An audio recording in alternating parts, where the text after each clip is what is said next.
গত বছর ঢাকার একটি স্বনামধন্য বিশ্ববিদ্যালয়ের এক মেধাবী ছাত্রী বিষণ্ণতার চরম পর্যায়ে গিয়ে আত্মহত্যার চেষ্টা করেন।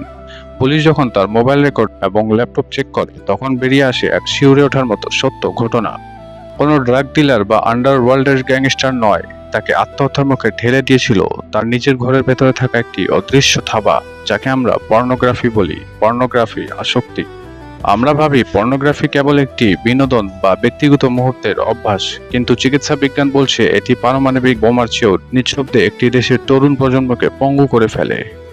হয়তো আপনি জানেন না, আপনি যখন এই ভিডিওটি দেখছেন ঠিক এই মুহূর্তে বাংলাদেশের লাখ লাখ তরুণ ও তরুণী, এমনকি 10 থেকে 12 বছরের শিশুরাও নিজেদের অজান্তে এই মরণ ফাঁদে জড়িয়ে পড়ছে। আজ আমরা কোনো লুকাছাপা না করে ট্যাবুর দেয়াল ভেঙে বাংলাদেশের পর্নোগ্রাফি আসক্তির সেই অন্ধকার দিকগুলো উন্মোচন করব, যা এর আগে কেউ আপনার সামনে এভাবে তুলে ধরেনি। আজকের ভিডিওতে আমরা কিছু শকিং স্টোরি শুনবো। পর্ন কেন আমাদের আনন্দ দেয় সে বিষয়ে জানবো। ছেলেদের চেয়ে মেয়েরা কেন এত বেশি আসক্ত হয়ে পড়েছে সে বিষয় নিয়ে জানবো। মেডিকেলে কি কি প্রবলেম দেখা গেছে সে বিষয়গুলো নিয়ে কথা বলবো, এবং শকিং কিছু ঘটনা নিয়ে কথা বলবো, এবং এর উপায় কি এবং ইসলাম কি বলে সেসব বিষয় নিয়ে আলোচনা করা হবে। আজকের ভিডিওটি শেষ পর্যন্ত দেখবেন এবং আমাদের চ্যানেলটি অবশ্যই সাবস্ক্রাইব করে রাখবেন। চলুন এবার একটি বাস্তব ঘটনার গভীরে যাওয়া যাক, যা দেশের একটি শীর্ষস্থানীয় সাইবার ক্রাইম ইউনিটের ফাইল থেকে নেওয়া। নাম প্রকাশ না করে আমরা তাকে আরিফ ছদ্মনাম বলে ডাকছি। আরিফ ঢাকার একটি নামকরা কলেজ ছাত্র ছিল, পড়াশোনায় চমৎকার, শান্ত স্বভাবের ছেলে। করোনাকালীন সময় যখন অনলাইন ক্লাস শুরু হয়, আরিফের হাতে আসে একটি স্মার্টফোন। এক রাতে কৌতূহলবশত একটি পর্নো লিঙ্কে সে ক্লিক করে বসে। বাস, সেটাই ছিল শুরু। প্রথম এক সপ্তাহে একবার, তারপর প্রতিদিন। এক পর্যায়ে আরিফ দিনে 4 থেকে 5 ঘন্টা পর্নোগ্রাফি দেখতে শুরু করে। ভয়াবহ টুইস্ট হচ্ছে, আসক্তি যখন চরম সীমায় পৌঁছায়, তখন সাধারণ পর্নোগ্রাফি আর আরিফের মস্তিষ্কে ডোপামিন বা আনন্দ দিচ্ছিল না। সে তখন ডার্ক ওয়েবে প্রবেশ করে এবং আরও বিকৃতি বা হার্ডকোর এক্সট্রিমিস্ট ভিডিও খোঁজা শুরু করে। এই বিকৃতি মানসিকতার জেরে সে তার এক আত্মীয়ের মেয়ের ওয়াশরুমে গোপন ক্যামেরা লুকিয়ে নগ্ন ভিডিও ধারণ করে। পরবর্তীতে সে সেই ভিডিও দিয়ে মেয়েটিকে ব্ল্যাকমেল করার সময় পুলিশ সাইবার ইউনিট আরিফকে হাতে নাতে গ্রেফতার করে। আরিফের মা বাবা আদালতে দাঁড়িয়ে কাঁদছিলেন আর বলছিলেন, আমাদের ছেলে তো কোনোদিন সিগারেটেও ছোঁয়নি, সে এই কাজ কিভাবে করলো? উত্তরটি হচ্ছে, পর্নোগ্রাফি আরিফের মস্তিষ্ক ফ্রন্টাল লব, যা মানুষের ভালো মন্দ বিচার করার ক্ষমতা নিয়ন্ত্রণ করে, তা সম্পূর্ণ ধ্বংস করে দিয়েছিল। এই ডোপামিনটা কি? চলুন দেখি পর্নোগ্রাফি দেখার সময় আমাদের মস্তিষ্কে ডোপামিন কিভাবে কাজ করে। তা এক কথায় বলতে গেলে এটি একটি কৃত্রিম বা অতি শক্তিশালী ড্রাগের মতো কাজ করে। সহজ ভাষায় ডোপামিন হলো মস্তিষ্কের একটি রাসায়নিক পদার্থ বা নিউরোট্রান্সমিটার, যাকে ফিল গুড হরমোন বা রিওয়ার্ড কেমিক্যাল বলা হয়। যখন আমরা ভালো কোনো কাজ করি, যেমন সুস্বাদু খাবার খাওয়া, খেলায় জেতা বা প্রশংসায় ভাষা, তখন মস্তিষ্ক ডোপামিন নিশ্চিত করে আমাদের আনন্দ দেয়। পর্নোগ্রাফি দেখার সময় ডোপামিন যেভাবে আমাদের মস্তিষ্ককে হ্যাক করে, তার বৈজ্ঞানিক ধাপগুলো নিচে সহজ পয়েন্ট আকারে দেওয়া হলো। ডোপামিন বন্যা বা তার ডোপামিন ফ্লাড। বাস্তব জীবনে মানুষের শরীর যেভাবে এবং যে গতিতে আনন্দ পায়, পর্নোগ্রাফি তার চেয়ে কয়েক গুণ দ্রুত এবং তীব্রভাবে উদ্দীপনা তৈরি করে। স্ক্রিনে প্রতিবার নতুন নতুন ভিডিও, নতুন দৃশ্য এবং নতুন পার্টনার আসার সাথে সাথে মস্তিষ্ক মনে করে যে সে একটি বিশাল পুরস্কার বা রিওয়ার্ড পেয়েছে। এর ফলে মস্তিষ্ক সাধারণ মাত্রার চেয়ে কয়েক গুণ বেশি ডোপামিনের বন্যায় বয়ে যায়, এবং এটি অনেকটা কোকেন বা হেরোইনের মতো মাদক নেওয়ার পর মস্তিষ্কের অবস্থার মতো। অবাস্তব আকাঙ্ক্ষা এবং নবেলিটি ইফেক্ট। আমাদের মস্তিষ্ক সবসময় নতুনত্ব পছন্দ করে। বিজ্ঞানের ভাষায় একে বলে কুলিচ ইফেক্ট। পর্নোগ্রাফির দুনিয়ায় মাত্র এক ক্লিকেই হাজার হাজার নতুন কন্টেন্ট পাওয়া যায়। প্রতিবার নতুন একটি ভিডিওতে ক্লিক করার ঠিক আগ মুহূর্ত মস্তিষ্ক ডোপামিনের মাত্রা সর্বোচ্চ শিখরে গিয়ে পৌঁছায়। এই ডোপামিনই মানুষকে ঘন্টার পর ঘন্টা স্ক্রিনের সামনে আটকে রাখে, যাকে বলা হয় সার্ফিং করা। সহনশীলতা তৈরি হওয়া, টলারেন্স। অতিরিক্ত পর্ন দেখার কারণে একসময় মস্তিষ্কের ডোপামিন রিসেপ্টরগুলো, যা ডোপামিন গ্রহণ করে, অবশ বা অকেজ হতে শুরু করে। এর ফলে আগে যে সাধারণ ভিডিওগুলো দেখে আনন্দ পাওয়া যেত, কিছুদিন পর তা আর ভালো লাগে না। মস্তিষ্ক তখন আগের মতো আনন্দ পেতে আরো বেশি তীব্র, আরো দীর্ঘ, আরো বিকৃতি পর্নোগ্রাফি খোঁজা শুরু করে। একেই বলে আসক্তি বা টলারেন্স। বাস্তব জীবনের প্রতি অনীহা।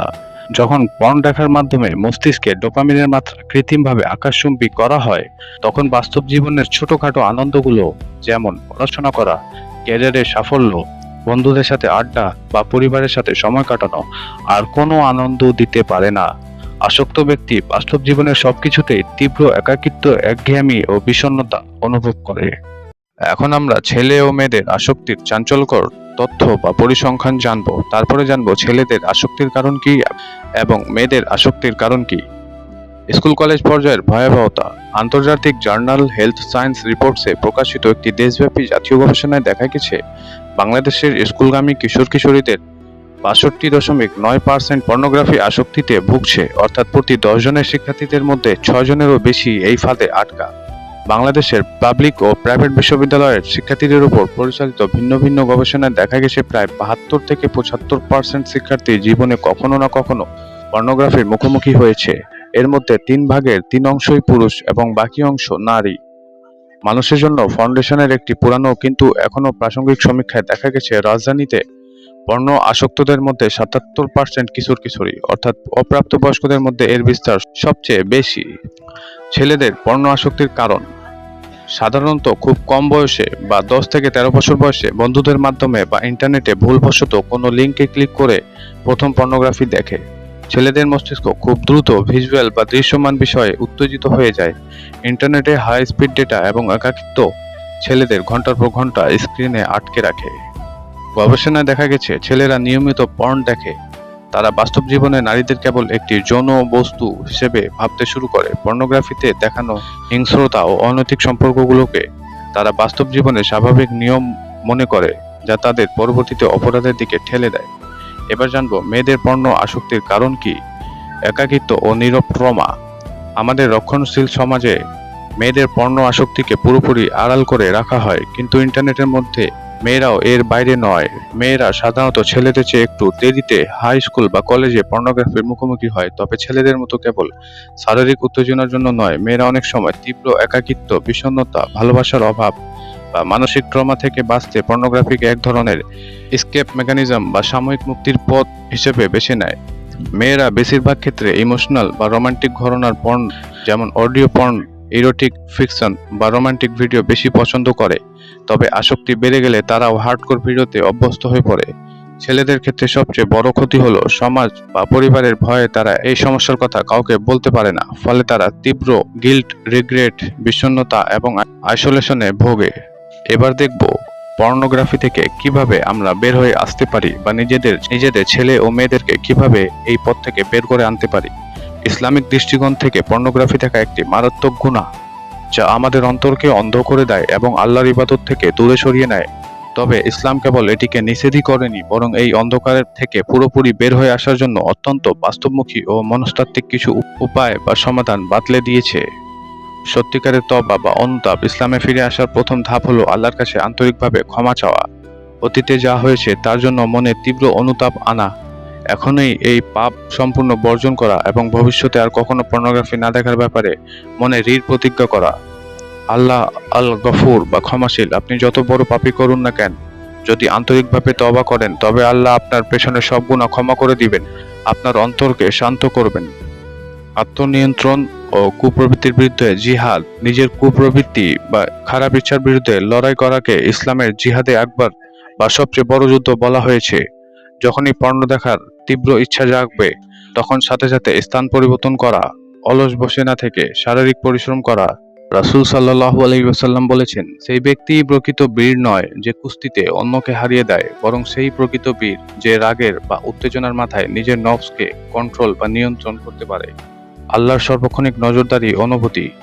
আপনি সবসময় মনে করবেন যে আল্লাহ আপনাকে সবসময় নজরদারিতে রাখছেন। ঘরের দরজা বন্ধ থাকলেও একজন আপনাকে দেখছেন। একাকী থাকার সময় মনে মনে ভাবা, আল্লাহ আমাকে দেখছেন, ফেরেশতারা আমার এই আমল রেকর্ড করছেন। এই অনুভূতি মানুষকে গোপন পাপ করা থেকে বিরত রাখে। পবিত্র কোরআনে আল্লাহ বলেছেন, তিনি কি জানেন না যে আল্লাহ তাকে দেখছেন? সূরা আলাক, আয়াত 14।